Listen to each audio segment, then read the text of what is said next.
Assalamualaikum warahmatullahi wabarakatuh. Perkenalkan, nama saya Aura Salsabila Martedi dengan NIM 0102 1282328062.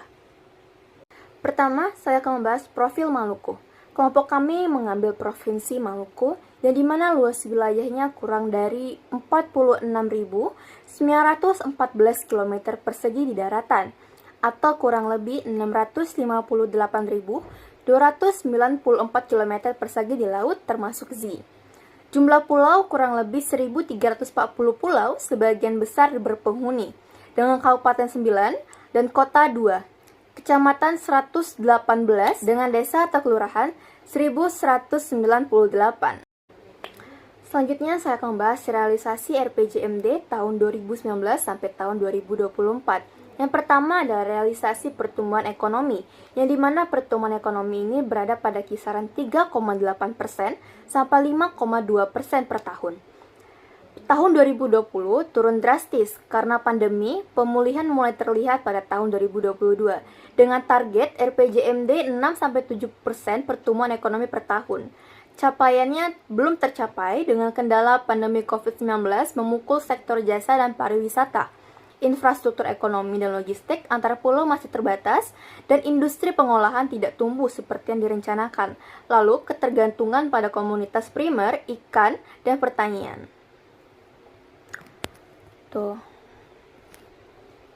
Yang kedua adalah realisasi kemiskinan yang berada pada kisaran 16-17% selama 2019-2024 dengan target menurunkan kemiskinan dari 17,85% pada tahun 2018 ke 14% di tahun 2024. Namun pencapaian tidak tercapai dengan kendala akses layanan dasar di pulau-pulau kecil masih terbatas dan pertumbuhan ekonomi belum inklusif, lebih banyak di kota. Lalu, biaya hidup dan logistik di daerah kepulauan sangat tinggi dan ketergantungan masyarakat kepada sektor informal. Yang ketiga, realisasi tingkat pengangguran terbuka sekitar 6% dengan target 4,5% sampai 5%. Dengan capaian belum tercapai, kendala pada lapangan kerja formal sedikit, minim industri pengolahan yang padat karya, keterampilan tenaga kerja vokasi belum sesuai kebutuhan pasar. Pandemi menyebabkan PHK di sektor jasa. Lalu yang keempat adalah realisasi pembangunan jalan. Provinsi meningkat tapi belum mencapai lebih besar dari 75%, kondisi mantap. Kondisi proyek strategis seperti Ambon, Newport belum tuntas. Pelabuhan rakyat dan pusat logistik masih bertahap dengan target konektivitas antar wilayah kepulauan terpenuhi dan jalan provinsi mantap lebih besar dari 75%, infrastruktur logistik utama selesai. Dengan capaian sebagian tercapai, sebagian belum. Dengan kendala cuaca ekstrim dan sebaran pulau membuat biaya konstruksi tinggi. Pendanaan besar tidak sepenuhnya tersedia. Proyek strategis nasional butuh koordinasi lintas kementerian. Visi utamanya Indonesia maju, berdaulat, berkelanjutan, dan inklusif menuju Indonesia Emas 2045. Fokusnya mencakup transformasi menyeluruh dalam ekonomi, sosial, tata kelola, infrastruktur, lingkungan, dan teknologi. Adapun 4 pilar pembangunan pada tahun 2025 sampai 2045. Yang pertama, manusia Indonesia yang unggul. IPM meningkat pesat dalam pendidikan, kesehatan, dan perlindungan sosial. Lalu penguatan pendidikan vokasi dan sains teknologi, pengentasan kemiskinan ekstrim, dan memperkecil ketimpangan sosial. Yang kedua, ekonomi maju, digital, dan berkelanjutan. Transformasi ekonomi dari SDM mentah menuju industri bernilai tambah. Pengembangan ekonomi biru dan hijau, terutama untuk wilayah kepulauan. UMKM naik kelas dan terintegrasi ekonomi digital. Pertumbuhan ekonomi ditargetkan 6-7% jangka panjang. Yang ketiga adalah pemerintahan berintegrasi dan infrastruktur merata.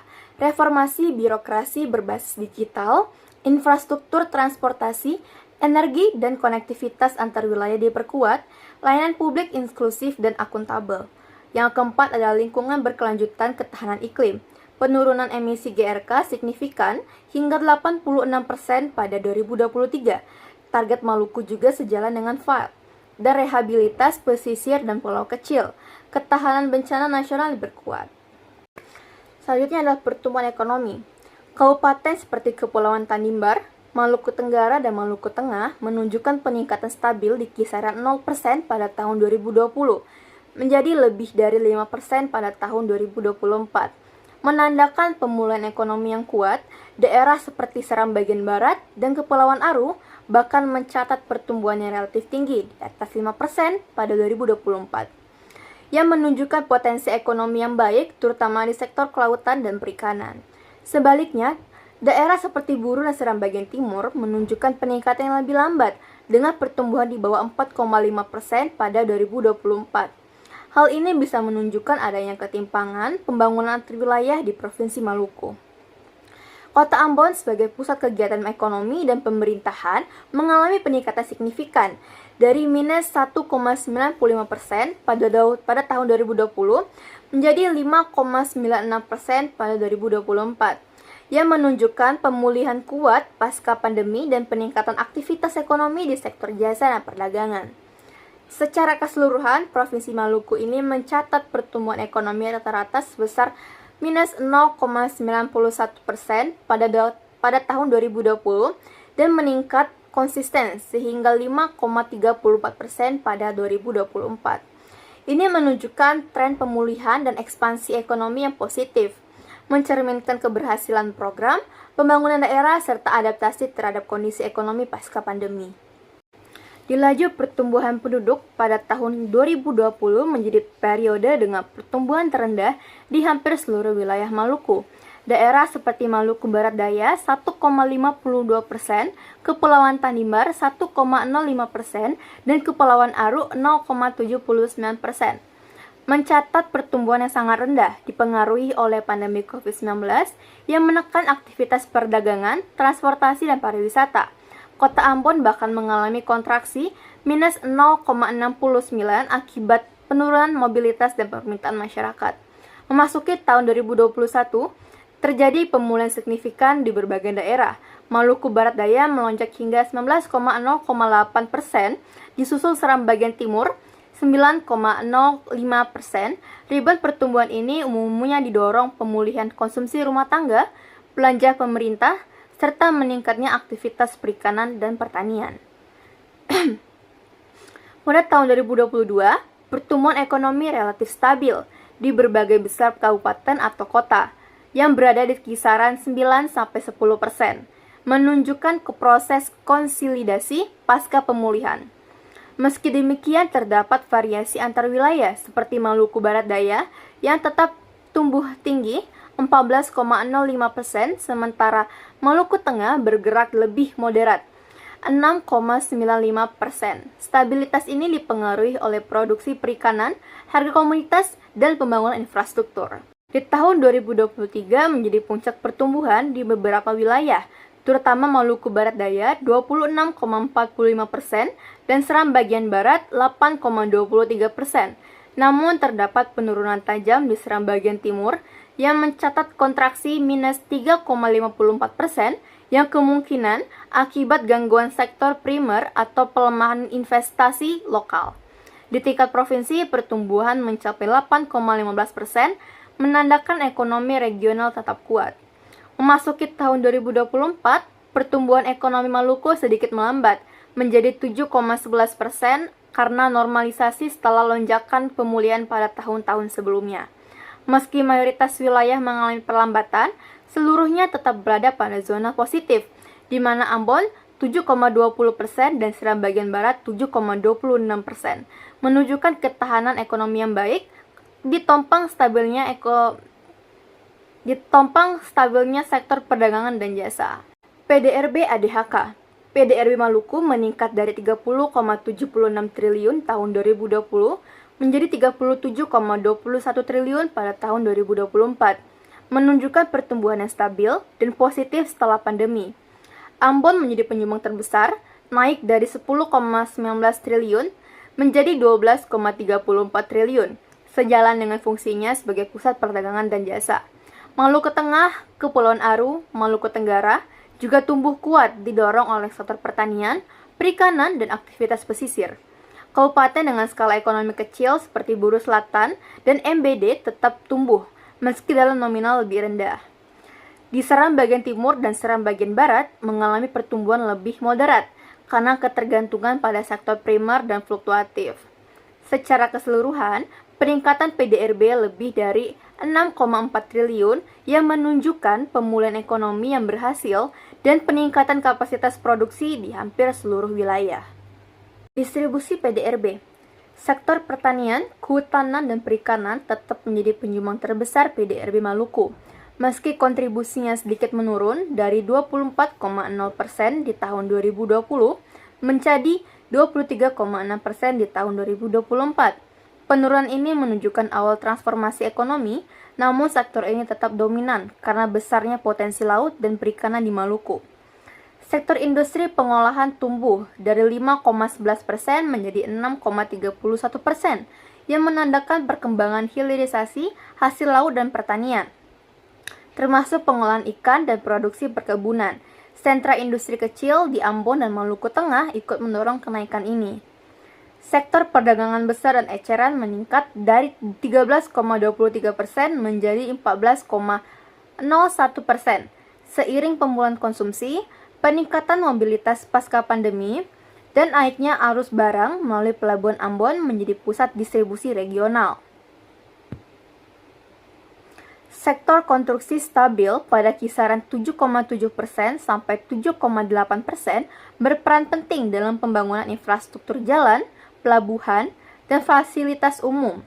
Belanja modal pemerintah turut memperkuat aktivitas sektor ini.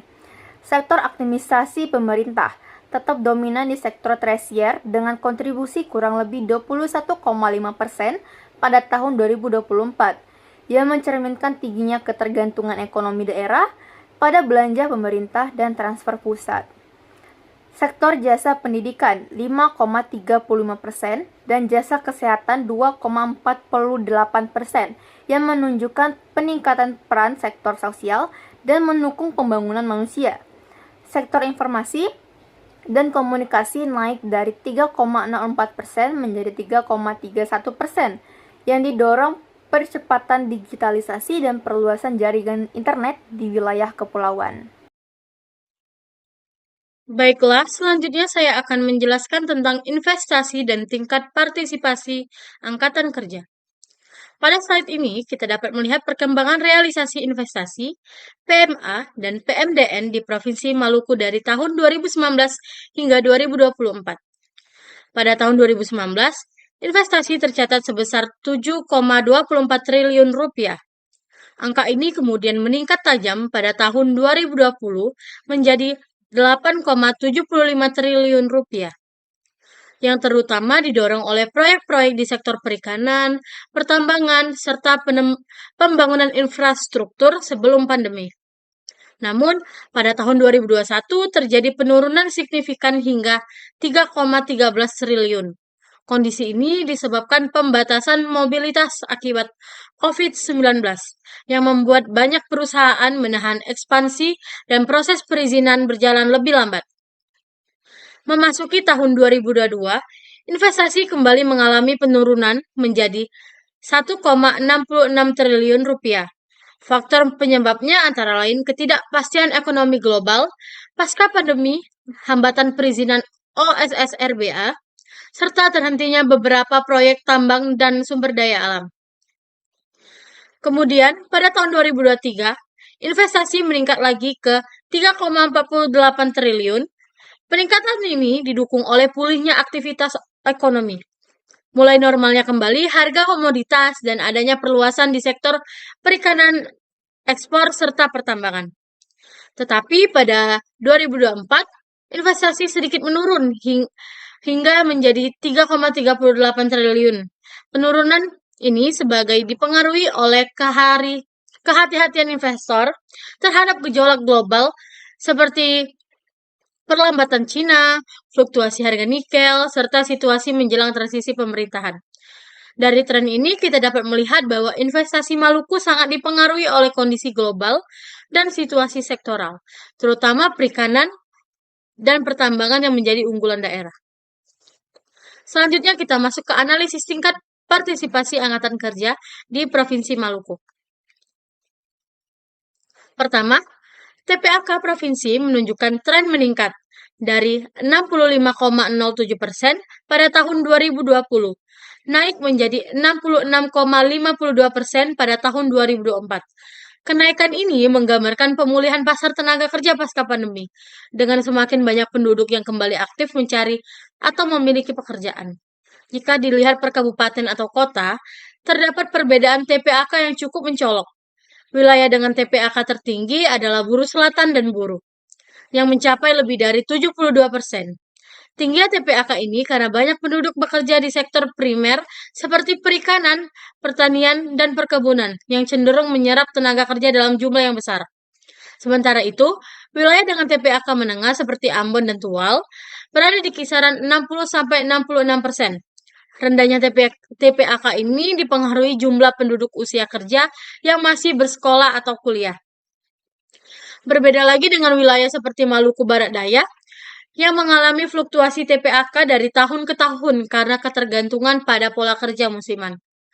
Masalah ketenaga kerjaan utama di Maluku bukan hanya terkait ketersediaan pekerjaan, tetapi kualitas lapangan kerja, terutama di kota Ambon yang menjadi pusat ekonomi namun memiliki sektor jasa yang belum mampu menyerap tenaga kerja yang besar.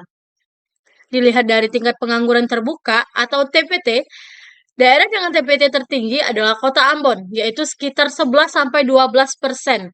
Hal ini disebabkan migrasi pencari kerja dari kabupaten lain ke Ambon, namun tidak diimbangi dengan penciptaan lapangan kerja yang cukup.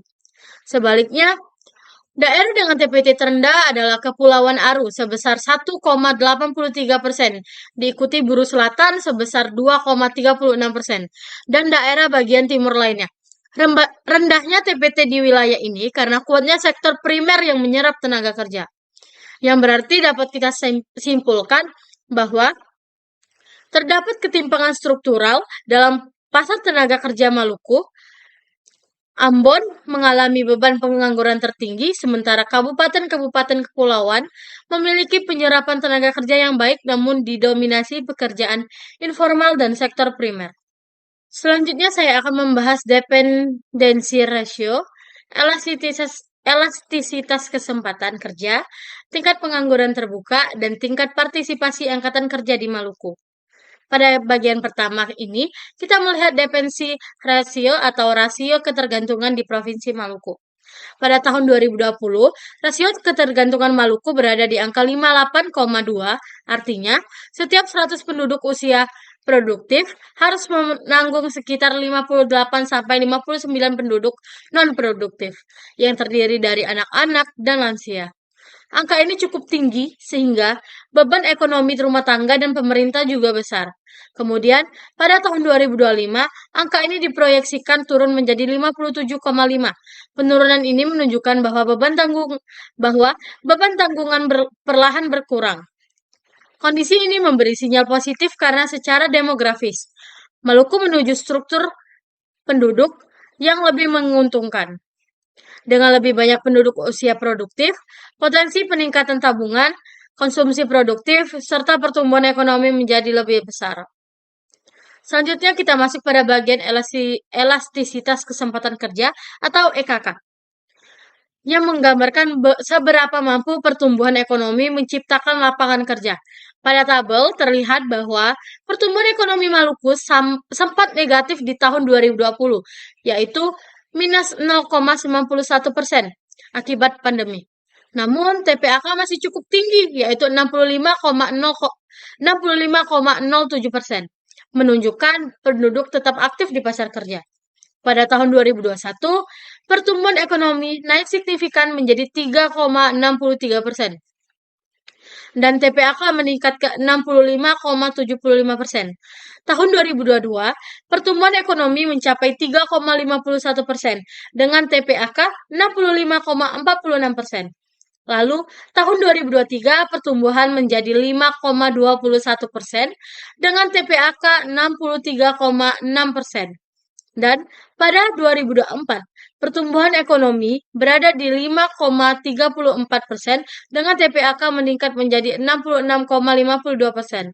Secara keseluruhan, nilai EKK Maluku tahun 2020 sampai 2024 berada di angka 0,37 yang menunjukkan bahwa pertumbuhan ekonomi belum efektif sepenuhnya dalam menciptakan kesempatan kerja baru.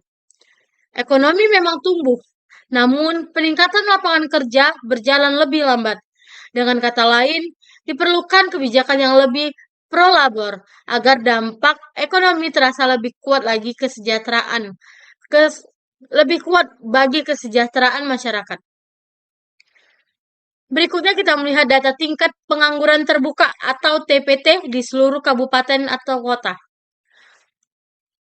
Data menunjukkan tren positif di mana TPT provinsi turun dari 7,57% pada tahun 2020 menjadi 6,11% pada tahun 2024. Ini menunjukkan peningkatan penyerapan tenaga kerja pasca pandemi, namun terdapat kesenjangan yang cukup besar antar wilayah. Kota Ambon selalu mencatat TPT tertinggi, berada di kisaran 11-12% dari 20-2024. Tingginya pengangguran di Ambon disebabkan oleh tingginya arus migrasi pencari kerja ke pusat kota. Dengan TPT terendah adalah daerah dengan TPT terendah adalah wilayah kepulauan seperti Maluku Barat Daya, Buru Selatan, dan Aru. Rendahnya TPT di daerah kepulauan disebabkan dominasi pekerjaan di sektor primer seperti pertanian dan perikanan yang menyerap tenaga kerja informal dalam jumlah besar.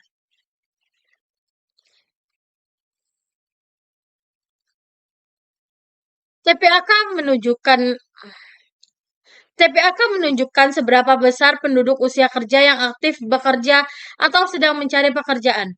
Dari tabel terlihat bahwa TPAK provinsi relatif stabil selama 2020 sampai 2024, berada di kisaran 65% hingga 66,5%. Beberapa kabupaten memiliki TPAK sangat tinggi, bahkan mencapai lebih dari 70%. Misalnya Maluku Barat Daya dan Buru Selatan. Tingginya TPAK di wilayah ini disebabkan banyaknya penduduk yang bekerja di sektor primer dan pekerjaan informal. Sebaliknya di wilayah seperti Ambon dan Tual memiliki TPAK lebih rendah, yaitu kisaran 60-65%. Karena banyak penduduk usia kerja masih berada dalam pendidikan atau bekerja di sektor jasa yang lebih stabil. Secara keseluruhan, data menunjukkan bahwa Maluku mengalami perbaikan di pasar kerja. Rasio ketergantungan turun, TPT menurun, dan TPAK relatif stabil. Namun, kesenjangan antar wilayah masih besar, terutama antara daerah kepulauan dan kota besar seperti Ambon. Kondisi ini mengharuskan pemerintah tetap fokus pada pemerataan kesempatan kerja dan peningkatan kualitas lapangan kerja. Pembahasan selanjutnya yaitu pertumbuhan penduduk dan kepadatan penduduk. Pada bagian kiri slide ini melihat grafik pertumbuhan penduduk di seluruh kabupaten kota di Provinsi Maluku dari tahun 2020 hingga 2024. Secara umum, jumlah penduduk di semua daerah menunjukkan tren meningkat selama 5 tahun terakhir, meskipun dengan kecepatan yang berbeda-beda. Dua daerah dengan jumlah penduduk terbesar adalah Maluku Tengah dan Kota Ambon. Maluku Tengah menunjukkan pertumbuhan stabil dari sekitar 400.000 penduduk setiap tahun. Setiap posisinya sebagai wilayah dengan cakupan geografis luas serta pusat aktivitas ekonomi dan pemerintahan.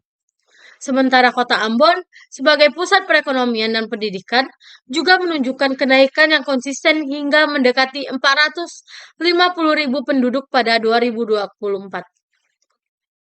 Wilayah dengan pertumbuhan sedang seperti Seram bagian barat, Seram bagian timur, dan Buru turut mencatat peningkatan stabil, mencerminkan perkembangan ekonomi dan migrasi penduduk secara bertahap.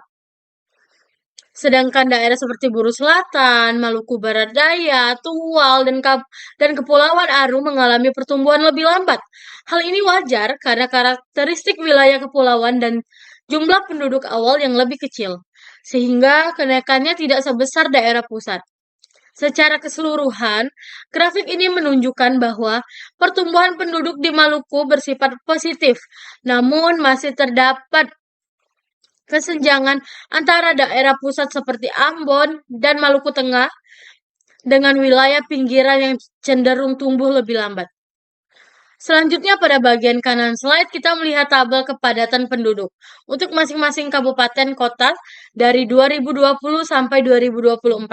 Secara provinsi, kepadatan penduduk Maluku naik dari 39 jiwa per kilometer pada 2020 menjadi 42 jiwa per kilometer pada 2024, yang berarti ada pertumbuhan penduduk yang konsisten. Kota Ambon menjadi wilayah dengan kepadatan tertinggi, meningkat dari 1.163 jiwa per kilometer pada 2020 menjadi 1.532 jiwa per kilometer pada 2024. Angka yang sangat tinggi ini adalah dampak dari perannya sebagai pusat pemerintahan, ekonomi, pendidikan, dan pusat urbanisasi. Kota Tual juga menunjukkan kepadatan yang cukup tinggi, naik dari 347 menjadi 394 jiwa per kilometer, meskipun sempat berfluktuasi di tahun 2023. Kenaikan ini dipengaruhi aktivitas ekonomi pesisir dan pertumbuhan penduduk usia kerja. Daerah dengan kepadatan sedang, seperti Maluku Tenggara, Maluku Tengah, dan Seram bagian barat, menunjukkan kenaikan bertahap yang stabil, mencerminkan perkembangan wilayah yang merata. Sementara itu, beberapa daerah kepulauan seperti Aru, Maluku Barat Daya, Buru Selatan memiliki kepadatan yang sangat rendah, berada di bawah 25 jiwa per kilometer. Hal ini menggambarkan kondisi geografis kepulauan yang luas, penyebaran penduduk yang tidak merata, serta keterbatasan akses transportasi. Secara umum, data di tabel ini menunjukkan bahwa kepadatan penduduk di Maluku masih timpang, dengan konsentrasi tinggi di kota-kota pusat seperti Ambon dan Tual, dan kepadatan sangat rendah di wilayah kepulauan. Kondisi ini menegaskan pentingnya pemerataan pembangunan, terutama infrastruktur, di daerah yang penduduknya tersebar dan jumlahnya kecil. Pada slide ini, bisa kita lihat ada dua jenis data jumlah penduduk Maluku. Yang pertama itu, jumlah penduduk menurut jenis kelamin, dan yang kedua, jumlah penduduk berdasarkan umur. Pada bagian pertama slide, kita lihat perkembangan jumlah penduduk Maluku berdasarkan jenis kelamin dari tahun 2020 hingga 2024. Pada tahun 2020, jumlah penduduk laki-laki tercatat 933.876 jiwa, sementara perempuan 909.910 jiwa. Pada tahun ini, jumlah laki-laki lebih banyak sekitar 24.000 jiwa.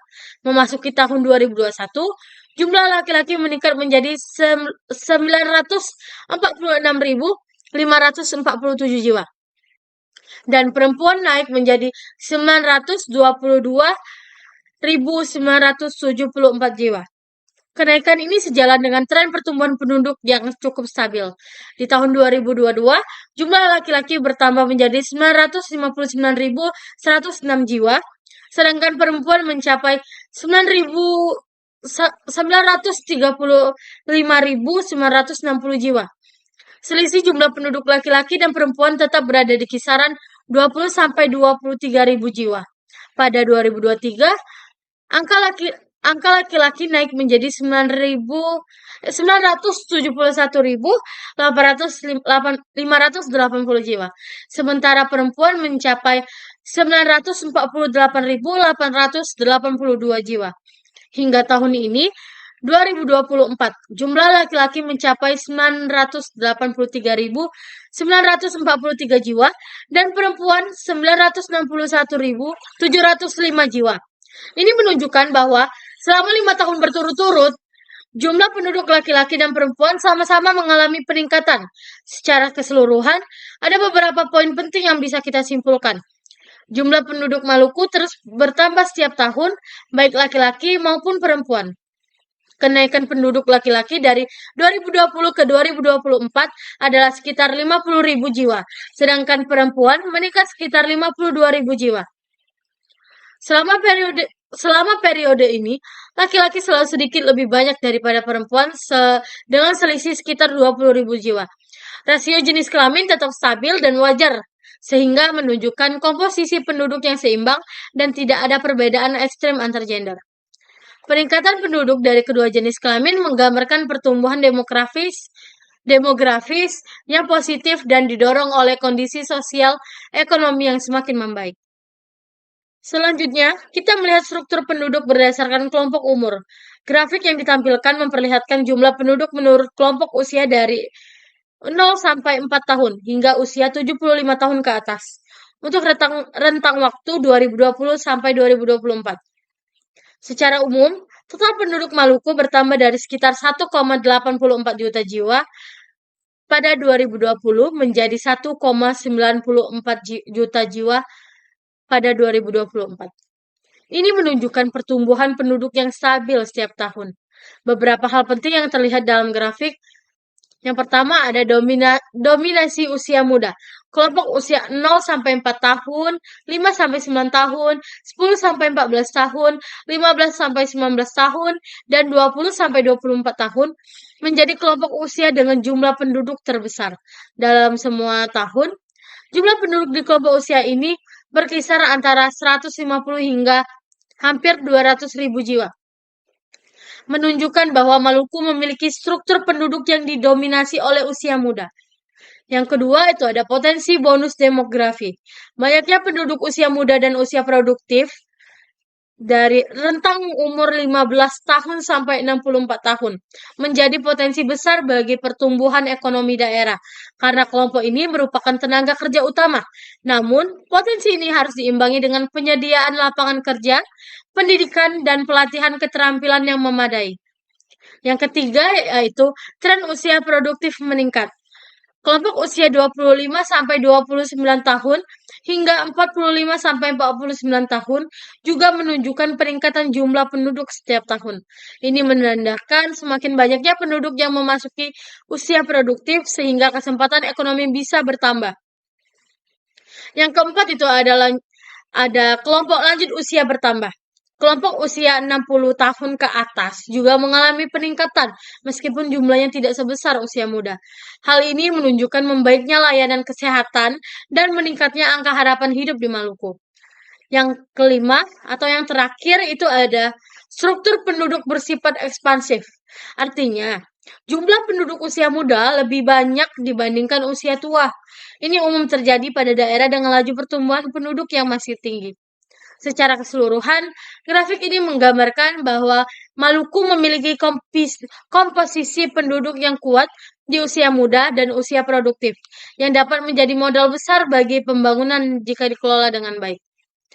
Dari kedua data tersebut, kita bisa menyimpulkan bahwa pertumbuhan penduduk Maluku berlangsung stabil sejak 2020 hingga 2024. Laki-laki dan perempuan sama-sama meningkat jumlahnya dengan selisih yang konsisten. Struktur usia yang didominasi penduduk muda menunjukkan potensi bonus demografi yang besar. Peningkatan jumlah penduduk usia produktif menjadi peluang ekonomi. Namun, perlu dukungan pendidikan, pelatihan, dan lapangan pekerjaan. Sementara itu, pertambahan penduduk lansia menandakan kualitas kesehatan yang semakin baik. Selanjutnya saya akan membahas ekspor dan impor Maluku. Pertama, mari kita lihat perkembangan ekspor dan impor Provinsi Maluku dalam 5 tahun terakhir, yaitu dari tahun 2020 hingga 2024. Pada tahun 2020, nilai ekspor Maluku mencapai 3,99 triliun rupiah. Sedangkan impornya jauh lebih tinggi, yaitu 25,89 triliun rupiah. Ini berarti terjadi defisit perdagangan sekitar 21,9 triliun. Dan ini merupakan defisit terbesar dalam periode 5 tahun tersebut. Di tahun 2021, ekspor sempat mengalami penurunan menjadi 3,12 triliun. Sementara impor juga turun, tetapi tetap tinggi, yaitu 21,75 triliun. Defisit tetap sangat besar, sekitar 18,6 triliun. Memasuki tahun 2022, Ekspor naik signifikan menjadi 5,10 triliun rupiah dan impor sedikit naik menjadi 24 triliun rupiah. Kenaikannya belum cukup menutup kesenjangan, sehingga defisit masih berada di kisaran 18,9 triliun rupiah. Tahun 2023 menjadi titik pemulihan ekspor. Nilainya melonjak menjadi 6,98 triliun rupiah. Sementara impor naik ke 24,39 triliun rupiah. Defisit masih besar, tetapi ekspor tumbuh cukup kuat, terutama dari komoditas unggulan. Di tahun 2024, ekspor sedikit menurun ke 6,91 triliun rupiah. Namun masih jauh lebih tinggi dibanding sebelum pandemi. Impor juga turun ke 23,67 triliun rupiah. Walaupun terjadi sedikit penurunan impor, posisi defisit tetap besar, sekitar 16,7 triliun rupiah. Secara keseluruhan, data 5 tahun terakhir memperlihatkan bahwa impor Maluku selalu jauh lebih besar dari ekspornya, menciptakan defisit perdagangan struktural lebih dari 16 triliun rupiah per tahun. Hal ini menunjukkan tingginya ketergantungan Maluku pada barang konsumsi, bahan baku, dan barang modal dari luar daerah. Berikutnya kita beralih ke komposisi dan tren ekspor berdasarkan jenis komoditas, yaitu migas dan non-migas. Pada tahun 2019, ekspor migas mencapai 21.385 ribu US dollar, sedangkan ekspor non-migas berada di angka 14.781 ribu US dollar. Di tahun ini, migas masih mendominasi ekspor Maluku. Namun memasuki 2020, ekspor migas turun menjadi 24.895 ribu US dollar. Sementara ekspor non-migas naik ke 47.413 ribu US dollar. Ini adalah titik balik penting karena untuk pertama kalinya kontribusi ekspor non-migas jauh melampaui migas. Lonjakan non-migas ini sebagian besar disumbang oleh komoditas perikanan seperti ikan, udang, dan hasil laut lainnya. Pada 2021, tren berlanjut. Ekspor migas naik sedikit ke 39.518 ribu US dollar, tetapi ekspor non-migas melonjak ke 213.474 ribu US dollar. Pertumbuhan non-migas di tahun ini mencapai lebih dari 350%, menunjukkan semakin kuatnya sektor perikanan dalam struktur ekspor Maluku. Di tahun 2022, migas naik ke 42.812 ribu US dollar dan non-migas ikut naik menjadi 498.489 ribu US dollar. Kontribusi non-migas terhadap total ekspor mencapai sekitar 92%. Memasuki 2023, migas sedikit turun ke 28.890 ribu US dollar. Tetapi non-migas tetap tinggi di 571.709 ribu US dollar. Artinya, selama 5 tahun terakhir, ekspor Maluku telah mengalami transformasi besar dari yang awalnya didominasi migas menjadi didominasi sektor perikanan dan hasil laut. Singkatnya, pertumbuhan ekspor Maluku didorong oleh komoditas non-migas, khususnya perikanan, dan peran migas menjadi semakin kecil. Sekarang kita lihat komoditas impor. Pada tahun 2019, impor migas mencapai 185.105 US dollar, sedangkan non-migas sebesar 25.321 US dollar. Impor migas sangat dominan, mencapai lebih dari 87% dari total impor. Di tahun 2020, nilai impor migas naik ke 502.181 ribu US dollar. Sementara impor non-migas justru turun menjadi 20 ribu US dollar saja. Kenaikan ini menunjukkan tingginya ketergantungan Maluku pada bahan bakar, energi, dan kebutuhan transportasi laut. Tahun 2021, migas kembali naik menjadi 673.592 ribu US dollar dan non-migas sedikit meningkat ke 23.333 ribu US dollar. Pada 2022, impor migas sedikit menurun ke 586.895 ribu US dollar. dan non-migas naik ke 36.000 US dollar. Meskipun non-migas meningkat, kontribusinya masih sangat kecil dibanding migas. Di tahun 2023, migas kembali naik signifikan ke 143.000 US dollar, sementara non-migas mencapai 36.000 US dollar. Dari data tersebut disimpulkan bahwa impor Maluku didominasi hampir 95% oleh migas. Kenaikan impor migas terkait tingginya kebutuhan energi, konsumsi masyarakat, dan kegiatan industri. Besarnya impor migas inilah yang menyebabkan defisit perdagangan Maluku menjadi sangat besar setiap tahun. Berdasarkan seluruh data, terdapat 3 poin besar yang bisa kita tarik. Pertama, Maluku mengalami defisit perdagangan struktural setiap tahun dengan selisih ekspor-impor sangat besar, hingga lebih dari 20 triliun rupiah. Kedua, dari sisi ekspor, Maluku menunjukkan pertumbuhan yang sangat baik, terutama dari sektor non-migas seperti perikanan. Ini menjadi potensi terbesar untuk memperbaiki kinerja perdagangan di masa depan. Dan yang ketiga itu, impor Maluku masih sangat bergantung pada migas, yang menjadi penyebab utama tingginya defisit. Dengan memperkuat sektor unggulan ekspor seperti perikanan, serta mengurangi ketergantungan pada impor migas melalui energi alternatif atau efisiensi energi. Maluku memiliki peluang besar untuk memperbaiki keseimbangan perdagangan ke depan. Oke, selanjutnya di sini kita lihat ada indeks Williamson. Indeks ini mengukur disparitas tingkat kesejahteraan antara kabupaten dan kota.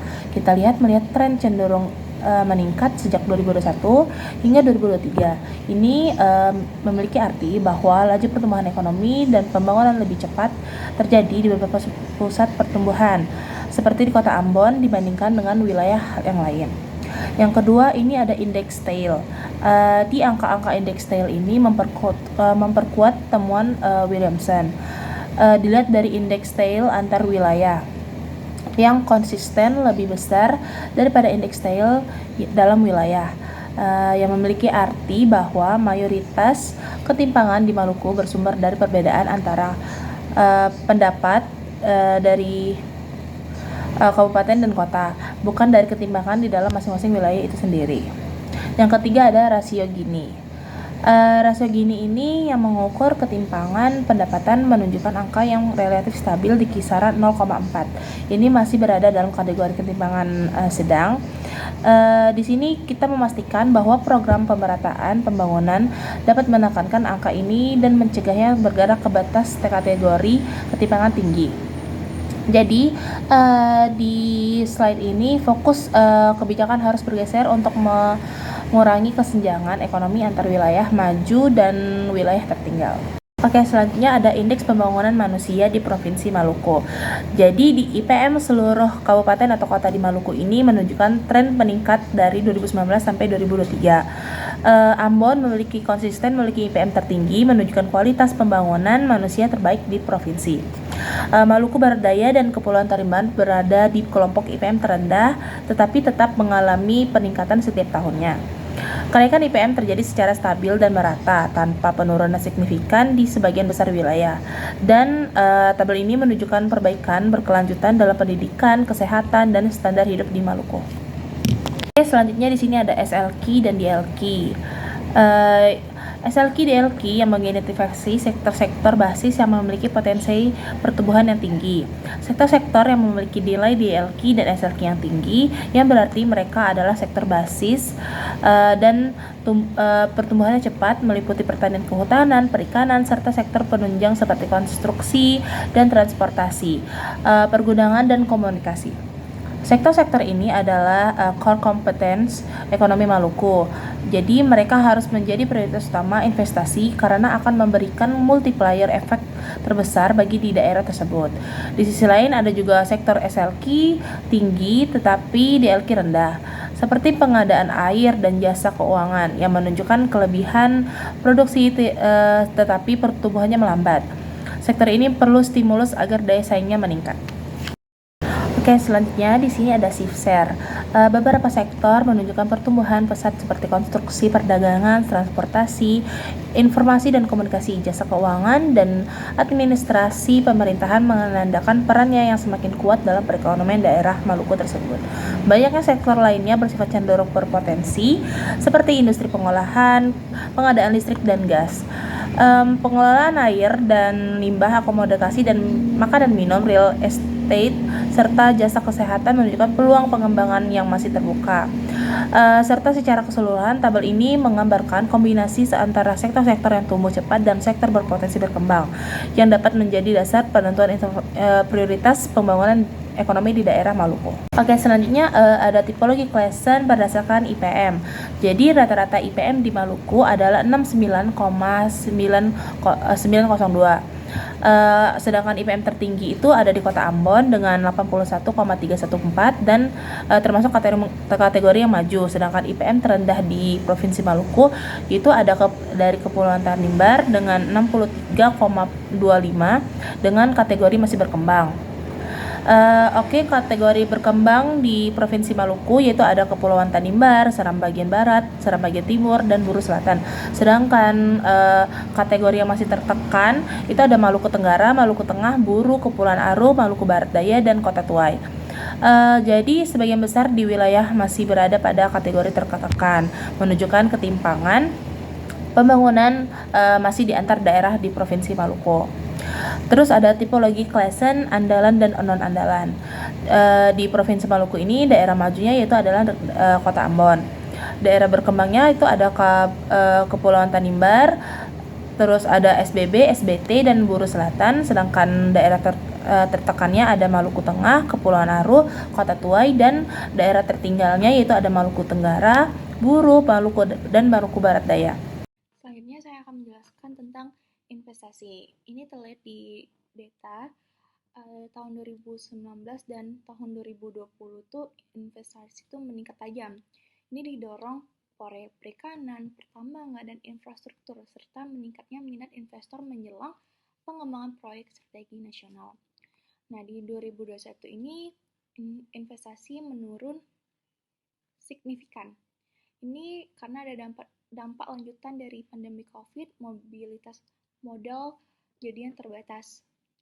Dan perusahaan itu menahan ekspansi dan proses perizinan yang melambat. Sedangkan di 2022 itu penurunan kembali terjadi disebabkan tekanan ekonomi global pasca pandemi, ketidakpastian harga komoditas, hambatan awal penerapan OSSRBA, serta beberapa proyek tambang dan SDA yang tertunda. Sedangkan di tahun 2023 itu investasi mulai meningkat. Ini pasca pemulihan ekonomi, stabilnya harga komoditas, dimulainya kembalinya proyek tambang dan perikanan ekspor, serta membaiknya sistem perizinan. Di tahun 2024 ini investasi sedikit menurun. Nah, penurunan moderat ini berakibatkan ketidakpastian global, pelambatan Cina, fluktuasi harga nikel, dan kehati-hatian investor menjelang transisi pemerintah. Antisipasi angkatan kerja. Oke, yang pertama itu ada TPAK Maluku meningkat stabil. Nah, TPAK provinsi ini naik dari 65,07% di tahun 2020 meningkat di tahun 2024 itu menjadi 66,52%. Nah, kenaikan ini mencerminkan pemulihan pasar kerja pasca pandemi dengan lebih banyak penduduk kembali aktif mencari pekerjaan. Lalu perbedaan TPAK antar wilayah. Nah, TPAK tertinggi itu berada di Buru Selatan dan Buru. Itu kurang lebih 72% karena banyak penduduk terlibat di sektor primer dan pekerjaan informal.